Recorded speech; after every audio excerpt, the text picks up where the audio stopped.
Hello and welcome to Bright Talk. I'm Deb Calvert, and today I'd like to address sales managers, sales trainers, and others who support sales professionals. Regardless of your title, if you're spending time with sellers and offering something you call sales coaching, then this presentation is for you. And it's also for you if you think sales coaching might be a good idea for people on your team. We'll be covering a whole lot of information that will help you to do it right. I think in the interest of full disclosure, I have to admit that there's something that has really been bothering me lately.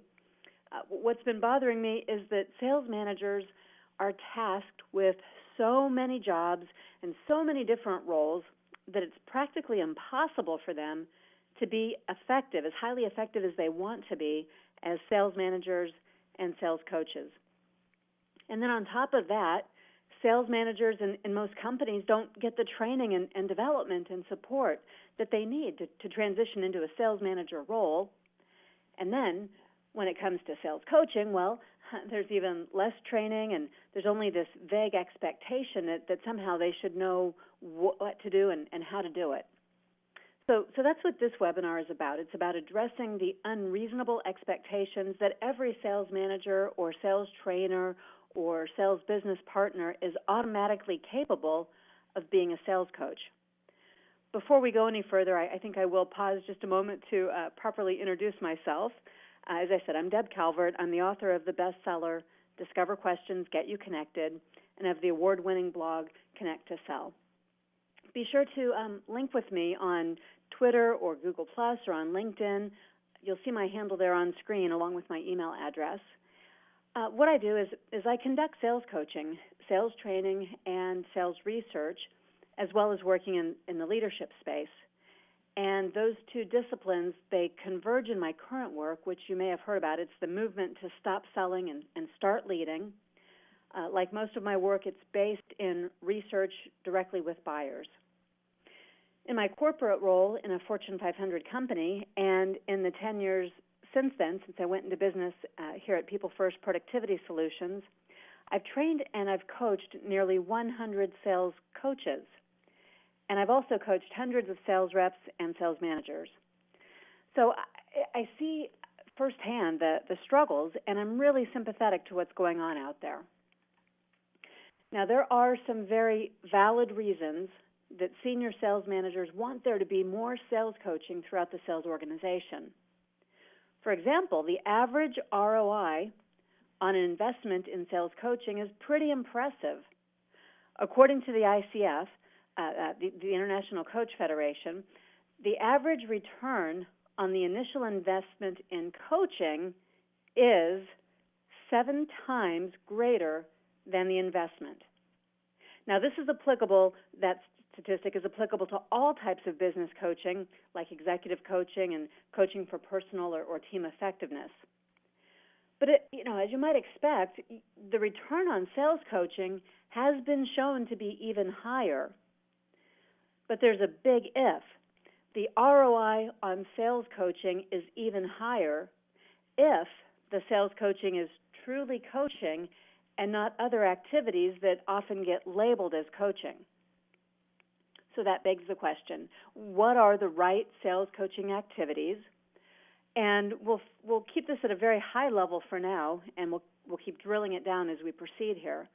Here are the big themes to keep in mind when considering what does and what does not yield the maximum impact that sales coaching can have. So first, a sales coach who is highly effective, is skilled in promoting self-discovery. In other words, the seller discovers for himself or herself rather than the coach telling them the things they ought to know. Another hallmark of highly effective coaching is that the coachee, the seller, is open to feedback and change. So the environment and the coaching connection has to be optimum so that they are comfortable being open to that feedback. Additionally, when it's most effective, coaching is focusing on skills development, not just on sales performance, which is a more managerial type function. In the places where coaching works the best, coaching is routine. It's not something that only happens once in a while. It's not an afterthought. It's not what's done to the people who are performing in a low point. It's routine. It's for everyone, and it's regular. And not only that, there's a framework. It's not haphazard. There's a very specific way that coaching is done. And when all this is in place, sales coaching produces strong results, especially in your mid-level performers. Now, here's what one study found. This is from the Sales Executive Council. And in the Sales Executive Council's research, the measure was the amount of time a sales manager who was doing quality and bona fide sales coaching activities, they were measuring those sales managers, and they were looking at the amounts of time spent on that kind of coaching and then correlating it to the team's percent to goal performance. The number of hours they chose to define as low, they're in the left-hand bar, that was 20 hours or less per month. The average amount of coaching they designated was 23 hours per month, and the high was 35 hours or more per month. Now, that is spread across an entire sales team. This is the amount of hours measured by a sales manager performing these coaching activities. And what they found, as you can see here, is that the optimum per manager per month is 35 hours or more, because that's what yielded results. For a strong team that is exceeding goals by 7%, a sales manager would spend about 35 hours per month on pure sales coaching activities. In that study, by the way, this was for a manager span of control with 6 to 12 sellers, and those 35 coaching hours per month were either in field alongside the seller or on the phone alongside the seller who was making calls, and it also included time spent, coaching time, spent to follow up and reinforce training with role play, planning, and other coaching activities. Now, what a difference, right? 20 to 35 hours. What a difference 15 hours a month can make. If we break it down, 35 hours is less than 2 hours per day or less than 10 hours per week. We'd say that it's about 20 to 25% of a sales manager's time on the job. It's important to remember, though, that these were quality coaching hours, so there's a qualitative and a quantitative influence at work here. Spending time on activities that are labeled as coaching won't give you the impact that spending time on true coaching activities will. So hang on, we'll get there to really explain more and more about that distinction. But first, some additional and very recent information that helps to make the case for sales coaching. This is from the MHI Global Sales Best Practices Study in 2016. And as you can see here, the highest performing sales organizations are reporting more sales management time that is dedicated to sales coaching versus the other sales organizations that participated in the study. And there's another distinction that is called out in this study. The world-class, highest-performing sales organizations in this study employed a formal coaching process. They made very clear distinctions between sales coaching and other kinds of activities that are often confused with sales coaching. They had a formalized coaching process with coaching conducted by people who had developed these coaching skills, because that's where the real impact comes from, is from coaches who have specific kinds of coaching skills.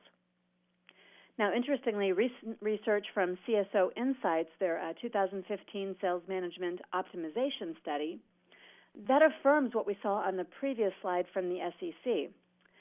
CSO Insights concluded that, and I'm quoting now from an article, which you can access in the attachments tab of this Bright Talk, but they concluded that sales managers who work with a formal coaching process, who have been developed regarding their coaching skills based on this process, and who have the right coaching guidelines and data at hand, can coach in an effective way with 20 to 30% of their time to improve win rates of forecasted deals up to 17%. So big improvements, and you'll notice that the amount of time coaching resonates from what we saw in the other study about a quarter of a sales manager's time being spent on sales coaching. Now, in addition to the very obvious benefits of sales coaching to increase sales, there are many other documented and significant benefits of coaching. Done properly, good coaching achieves these things that you see here on screen. And what this means to you and to your organization is that sales coaching can reduce time on non-selling activities. It can boost your sellers' problem-solving abilities. It can keep your sellers positive even when they're being redirected to work in different ways. And good sales coaching can improve retention so you're not constantly hiring and onboarding new sales team members. So you see there's something in this for you in addition to revenue production. But I can't say this emphatically enough. To experience all these benefits, it has to be bona fide sales coaching. So now it's time to clarify what that means and how coaching is different from activities that seem very similar. On screen now you see the three most common misunderstandings. These are the three biggest areas of confusion and also the three areas where the most opportunity is lost when it comes to sales coaching. If you have viewed sales coaching as something that's done purely for performance, then you're missing the opportunity and the yield if you were instead doing sales coaching for the continual development of your sellers. And if you're thinking of sales coaching as getting in the game and doing the selling yourself, well, then you're not coaching. That's like the difference in any sports team. If you're getting in the game, you're a player. Coaches stand on the sidelines. They observe. They pay attention to what the players are doing so they can help them to continually develop. And coaching is different from managing, from mentoring, and from training. And that in and of itself, that last statement, that can be the most difficult to understand. So I want to spend some time really getting granular to define what those differences are. As you look at all the things that a sales manager, a sales trainer, the folks who are supporting sales people, the things they do really come in two different veins. They come in the area of directing the activities of the sellers. Directing the activities is the work that it's required to handle the problems of the day, to handle the meeting of the performance standards, to handle hitting goal. Right? That's in and of itself the essence or the definition of managing. And mentors also direct. Mentors advise. That's the meaning of the word. On the other hand, there's opportunity to do something a little different, to facilitate. In other words, to draw out from the seller something that he or she could be learning or doing differently to facilitate those discoveries. And that work is largely done by people who are coaching. In fact, the root word of coaching means to extract. And trainers. Trainers condition. They run drills and skills practices. They help information to be understood and applied. So if we think in these two broad categories of directing the activities of sellers and facilitating the learning and growth of sellers, then you have a more well-rounded approach. One of those jobs, the one about directing, that focuses on getting today's work done. Obviously, that's really, really important. But the other three, mentoring included, they focus on developing additional skills to get the long-term contributions of the sellers maximized. Okay, let's keep drilling this down. Now, sales managers' jobs have become overladen with a lot of other kinds of functions, but purely sales managing, right, that includes these obvious things. It includes setting goals, expectations, and performance standards. It includes providing the resources needed to get the work done. Sales managers conduct informational meetings on products or on initiatives. They provide recognition and rewards to motivate the team. When there are new tasks and responsibilities, they figure out how that work's going to be distributed.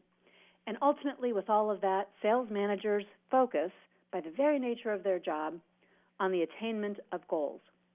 That work matters.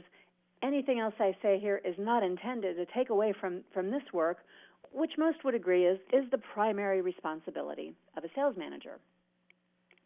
Now, sales mentors, they do things a little differently. They do different kinds of work. What sales mentors do, and this could be a sales manager who is stepping in as a mentor, or it could be someone else entirely, like a more seasoned sales rep in your organization. But what mentors are doing is sharing their own expertise. They're demonstrating how to do something. When they teach, what they're doing is they're instructing based on their own higher level of experience. They might have people who are job shadowing them, and certainly they can answer questions based on their subject matter expertise. Sales managers are often thrust into the role of sales mentor as they do demonstrations on sales calls, as they answer questions, as they tell stories from their own experience, as they solve problems and tell sellers how to do things the way that they themselves know will get the work done. Okay, all of this is part of the sales manager role, but we're breaking it down just to get some real clarity. The next one I want to show you is sales trainers, because sales trainers, whether this is the manager or if this is a discrete function, what's happening when someone is training is that they're breaking new information down. They're making it manageable.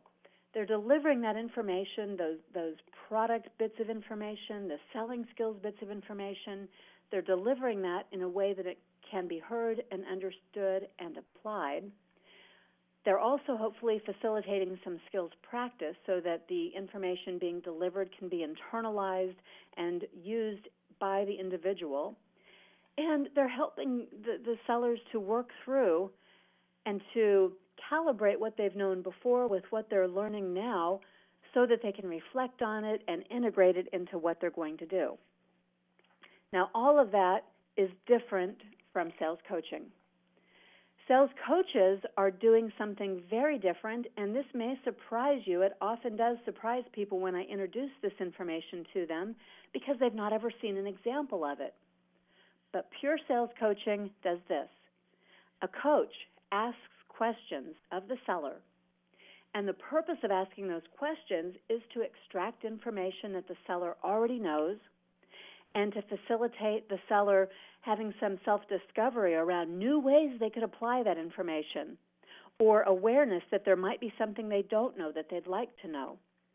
And coaches do this through questions because mentors are the ones who are telling, and mentors are the ones who have superior levels of subject matter expertise. Coaches are tapping into the information, the confidence that needs to be built inside the seller. And that's why coaches also listen really well. They actively listen, and they play back key information that they've heard from the seller or that they observed on the sales call so that there can be an even greater degree of critical reflection, because from that acknowledgement of what's going on, from that self-discovery, a salesperson is much more ready, willing, and able to set some goals and to plan for themselves how they will develop the skills they need. Because coaching is all about empowerment. It's about getting the seller to be autonomous in acknowledging what they need, having recognized it, wanting to set goals to achieve at a higher level, and to find ways that they can do that so that a sales manager doesn't constantly have to be the one figuring that out. Let me just show this to you one other way to bring out an additional point. In this little box model, we're looking at what is the difference. And you see here now where the emphasis would be. So looking across the two quadrants at the bottom, this is about the mentor and the manager. What they have in common, mentor and manager, is that they are focused on their own abilities. They focus on their own abilities and ways they can impart what they already know to the seller, whereas the coach and trainer are focusing instead on the abilities of the seller, the learner, and trying to find ways that they can maximize those strengths and identify those gaps so that the seller is ready, himself or herself, to do something about it. The other thing you see in the box model here is the format of delivery. Right? Trainers and managers, they often, over on the right side, they often are delivering to a group. They're delivering to the people in their sales meeting or their training class. The message they give, even when it's one-on-one, is largely the same over and over again. whereas coaches and mentors, they tend to be a little bit more focused on the one-on-one interaction. And because of that, they are able to tailor and customize what they are offering directly to the seller that they're currently working with. So all these distinctions, they really matter. That was a pretty high-level overview. Here's one more snapshot just between the manager and the coach. Different priorities lead to different responses. And I've given you 3 situations here. You'll see what they have in common is that sales managers are focused on the needs of the group and the company. That requires them to be focused on performance and to be expedient on getting things done. And they should have a desire to make every sale. Sales coaches, on the other hand, are focused on the needs of the individual and his or her development of critical skills. That requires, wait for it, this is a tough one, that requires missing some sales, not making some sales in order to fully understand the seller's gaps and then to promote self-discovery so mistakes that are made will become learning opportunities. Coaching requires doing less for the seller and drawing him or her out more to develop and demonstrate skills that they can use autonomously. Sometimes sales managers do and think for sellers. Sales coaches don't. They challenge sellers to do and think for themselves. Now, what I'm describing here for sales coaches requires a different mindset and a different skill set, too. And that's why not everyone is cut out to be a sales coach. And there is no shame at all in that. It's just a fact. It's no different from me not being cut out to be an opera singer. I don't have the skill set nor the mindset, and I certainly don't have the desire to pursue that avocation. And that's okay. Now, obviously, in this brief time that we have together, I won't be able to teach anyone how to be a sales coach. I'll give you some alternatives for learning that later, but in the meantime, let me give you a high-level overview only of the most critical skills, because they aren't quite as simplistic as they appear to be at first glance. My intention is it's to help you sort out for yourself whether or not these are skills you have and want to apply a little differently as a sales coach, or if these are skills that you want to acquire, or if these are skills that, frankly, are outside your wheelhouse and not of interest for you. For some, what I'm about to describe regarding sales coaching and the related skills, it's going to be unappealing. Let that be a hint for you that sales coaching may not be your strong suit. And remember, that's okay. It just means that you'd be well served by finding a partner who's more adept at sales coaching. That will free up your time to manage, mentor, or train. So taking these one by one, and what I want to do here as we breeze through this high-level overview, these are some critical coaching competencies, and I'm going to selectively call out some that are not as self-explanatory as the others. I'll also make mention of the ones that are most misunderstood and misused. Everything I'll be showing you here is based on coaching for development, not managing for performance. When it comes to planning skills, coaches, well, they don't plan the sales call. They don't plan the time that they're going to spend with the seller. Instead, they ask the seller to do that work. That way the coach can see what's being set up effectively and what's not. But at the same time, the coach is also trying to set the seller up for success. So there might be, for example, a pre-call planning time where the seller is working with the coach prior to going in field. Whereas managers might just hop in the car with the seller, a coach is going to spend more deliberate and focused time to gauge how the seller prepares and then to promote self-discovery around improving preparation. Prior to being in front of a customer on a four-legged sales call, the coach is also going to set some expectations with the seller. If this is going to be purely an observational call, the coach tells the seller that up front and then sticks to that no matter what. Obviously, then, that means that these probably shouldn't be high-stakes calls. When it's a high-stakes call and you must make the sale, well, that's the time that you bring the sales manager who might be involved in closing the sale. Now, there is a time when a coach might want to make a demo call, a demonstration. And if that's the case, the seller and coach should predetermine that too.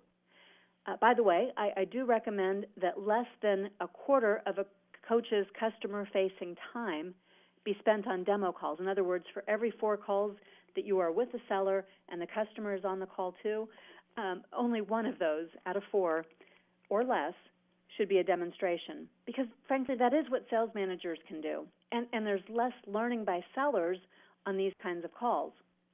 And if you do too many of them, there's a risk. If you're doing demonstration too much, you can cause an erosion in a seller's confidence, and they may even become overly reliant on the sales manager or sales coach who's stepping in to demonstrate or take over as a mercenary closer. Now, there are skills.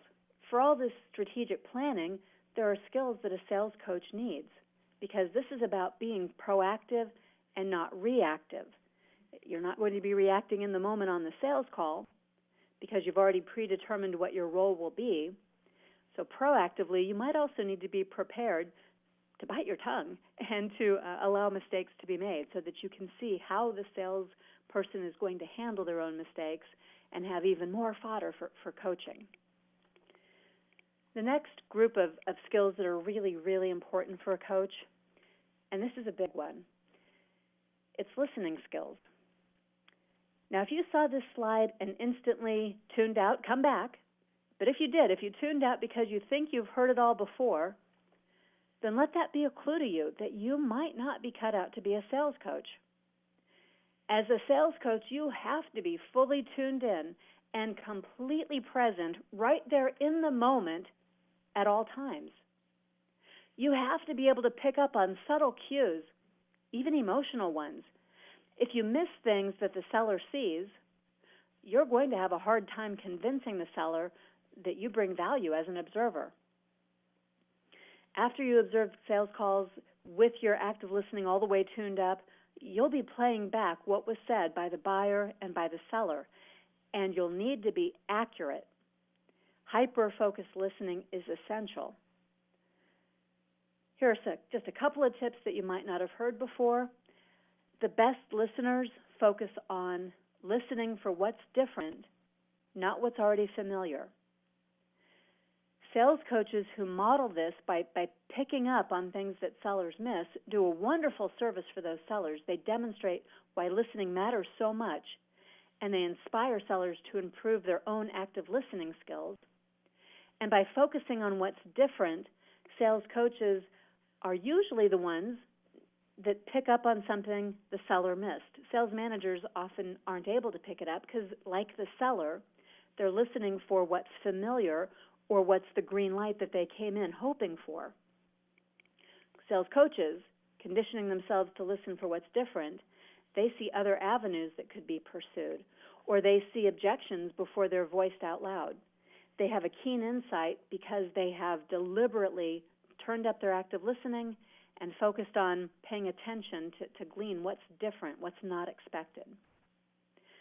Now, in a coaching role, unlike a managing role, you can't let emotions or adrenaline or anticipation take over. Your listening abilities would be compromised if you were trying to get into the game, or if you're mentally willing the seller to do what you're thinking would be the right thing to do. So as a coach, even when you give feedback, you need to actively listen. Managers and mentors, they do more telling and more sharing of their own experiences. Coaches don't do that. They ask questions, and they listen, and then they ask more questions to help a seller discover for himself or herself what it is that could be done differently. Now, although we're breezing through, I did want to share a couple of models with you. This one's a model for listening. It's a reminder that it's not just hearing passively with your ears, but it's listening actively with your brain and even with your heart at the level of empathetic listening. To do that, you need to act. You need to pay close attention. You need to check for comprehension and keep yourself attuned so that you're not blurring what's really being said with what you assumed or what you believed from something else. And then, only then, are you talking. And as a coach, when you're talking, it's mostly to ask questions and to respond to promote self-discovery. So speaking of questions, this is also a really important tool in a sales coach's repertoire. Good coaching questions are a whole lot like good needs assessment questions. You'll use questions to make sellers think and stretch and determine their own course of action for improvement. Your questions will not be manipulative or oversteering. You know, some people, this is often misunderstood, some people think that coaches should ask questions in an effort to force agreement.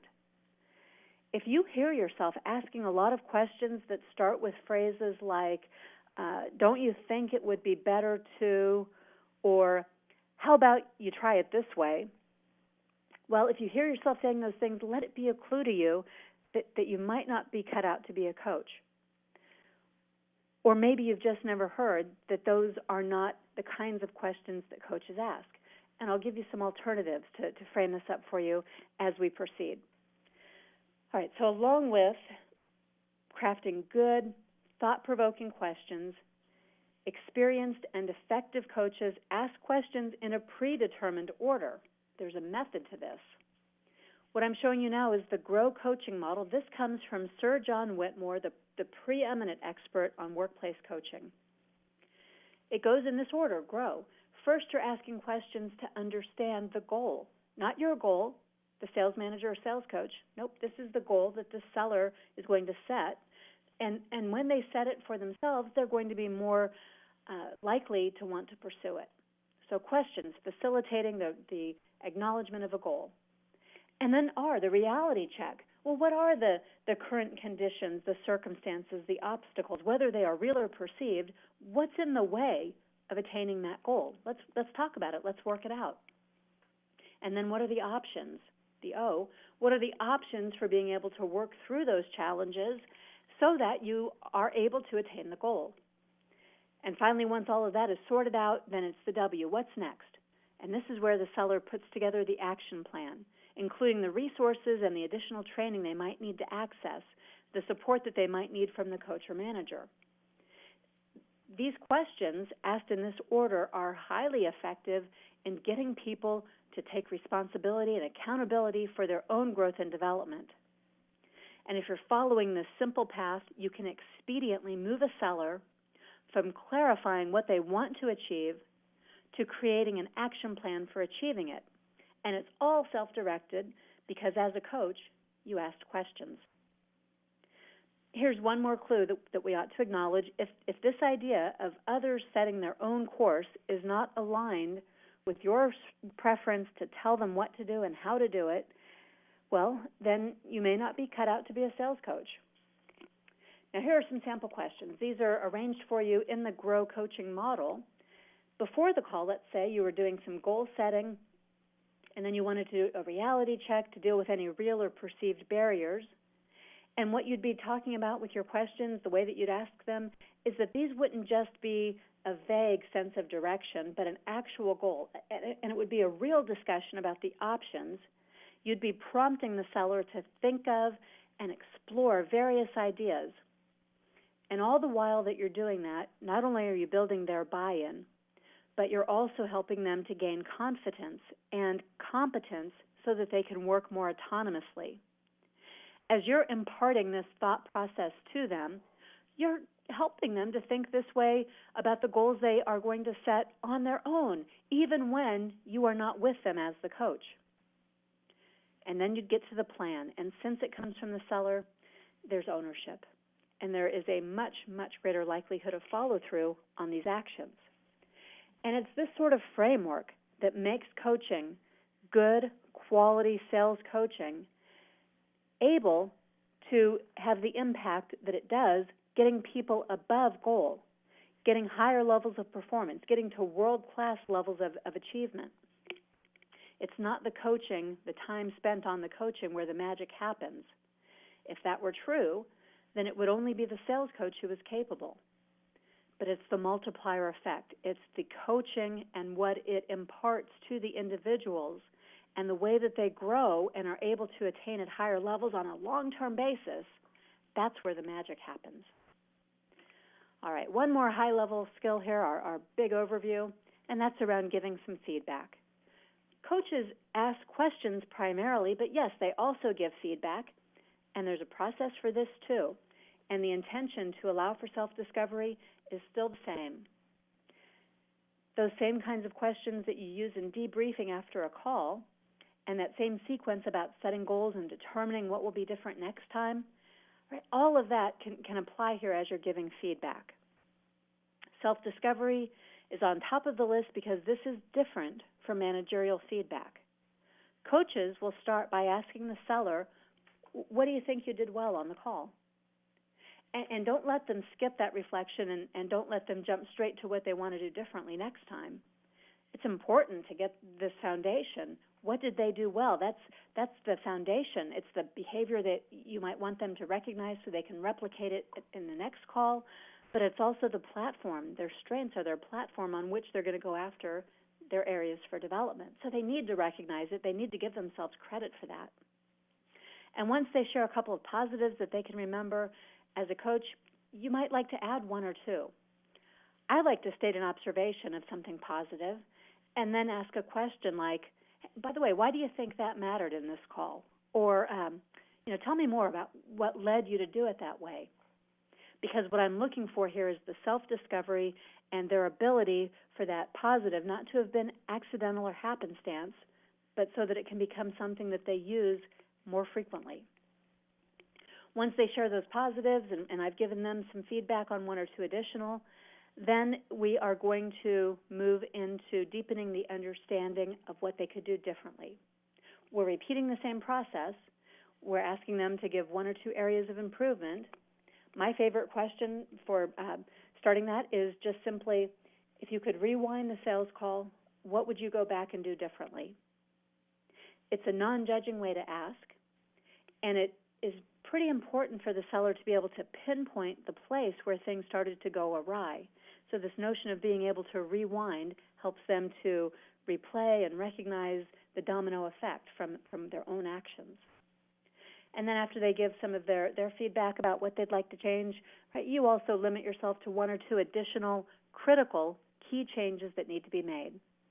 And that's also done best with a mix of statements and questions. Well, those are the critical skills, and again, we have just gone very high level. This last skill set and mindset to cover is not so much a skill to develop as one to be okay with. One of the most common questions that I ever hear from sales managers who want to do more sales coaching, and they usually ask this with a bit of a sense of bewilderment, that question is, well, what is it then? What am I supposed to do on sales calls? And I get it, because sales managers, they've always been so good at interacting on sales calls. This is like putting baby in the corner. But it's okay to do nothing except observe and take notes on a sales call. There's tremendously high value in doing that. I do recommend note-taking. It captures important information. It redirects the energy that might otherwise cause you to leap into the conversation and take over for the seller. It also signifies to the seller and the buyer that something important is happening here. If you, by the way, could never, ever imagine yourself quietly observing the sales call and taking notes about it, then just let that be a clue that you might not be cut out to be a sales coach. The other question that I get a lot from sales managers who aren't yet sales coaching is, so what do we tell the buyer about why I'm here? And I simply recommend an honest answer. I'm here on the sidelines and not in the game today.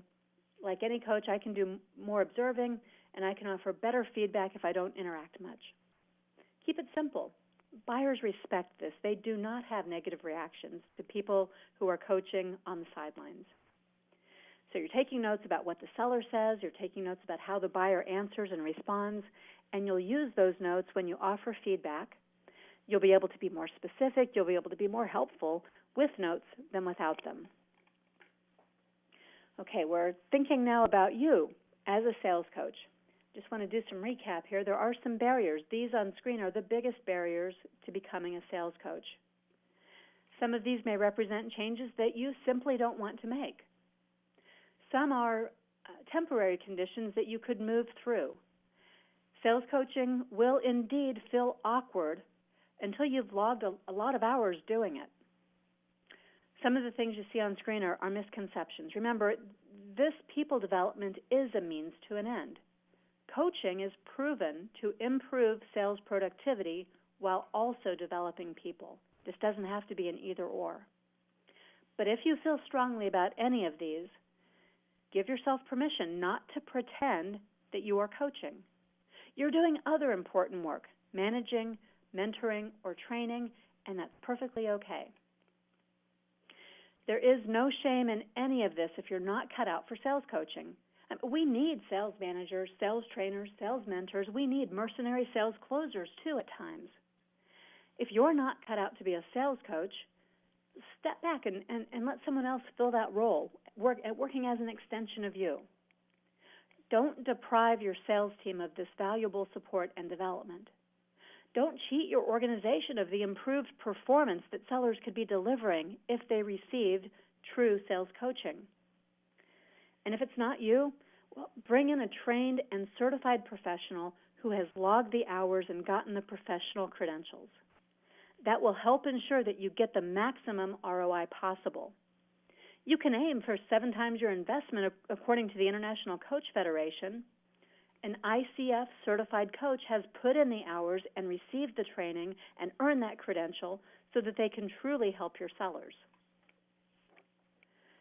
Now here at People First Productivity Solutions, we can help. We have a team of sales coaches.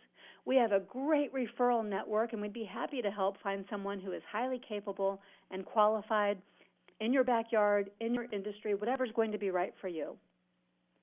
I personally have been coaching salespeople and training sales coaches for over 15 years. We offer a variety of coaching packages. We do field coaching. We do extended engagements via phone. We do role-playing and strategizing with sellers, even by phone, to boost sales performance. We've worked with sellers in tech, healthcare, medical equipment, insurance, education, nonprofit fundraising, advertising, manufacturing, real estate, automotive, agriculture. We've pretty much run the gamut. So if you think that you have the right stuff, though, and you just need some additional skills training so that you can be an effective sales coach, then please note that I've attached a lot of resources to this presentation. Some of my colleagues in the selling space have offered these support tools to get you started. And on top of that, beginning in October, I will be offering a sales coach training program. It'll be a coach-the-coach program with one-on-one time to develop your skills, plus group time to learn from others who, like you, are learning to be highly effective sales coaches. We'll be doing a lot of role play. You'll be logging those hours so that coaching becomes very natural and easy for you to do, and you'll be extremely effective at it. However, I will only take 12 participants enrolled into the program, and people listening to this Bright Talk Live are the very first ones to hear about this offering. We'll start the mass marketing in about 10 days. Participants who receive complete coaching kits from that program will be the only ones who have that full suite of products that we offer. We'll be developing all sorts of skills, the ones we've touched on here, and a lot more.